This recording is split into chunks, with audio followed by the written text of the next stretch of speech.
ராமதாஸை நேரடியாக எதிர்க்க முடியாது, அன்புமணியை வச்சு காய் நகர்த்த முடியாது. அதுல தோத்து போன பிஜேபி இப்போ ராமதாஸிடம் சரண்டர் அடைஞ்சிருக்கு. ஆமா, பிஜேபியும் சரண்டர் ஆயிடுச்சு, அன்புமணியும் சரண்டர் ஆயிட்டாங்க.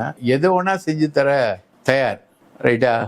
அன்புமணி தலைவர் பதவியிலேருந்து நான் விலக மாட்டேன்னு சொல்லியிருக்காரு. பாக்கி எல்லாத்துக்குமே அவர் தயார். முகுந்தனுக்கு போஸ்டிங் போட தயார்.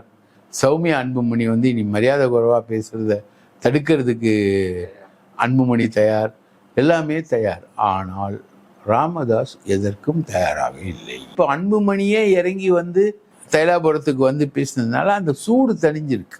ஆனா அந்த சூடு தான். பிஎம்கே பைலா ஸ்ட்ராங். எதுவா இருந்தாலும் நிறுவனரை கூப்பிடணும். பொதுக்குழுவா இருந்தாலும் நிறுவனரை கூப்பிடணும். மாவட்ட செயலாளர் கூட்டமாக இருந்தாலும் நிறுவனரை கூப்பிடணும். நிறுவனரோட அட்வைஸ் பிரகாரம் தான் நீங்க நடக்கணும்.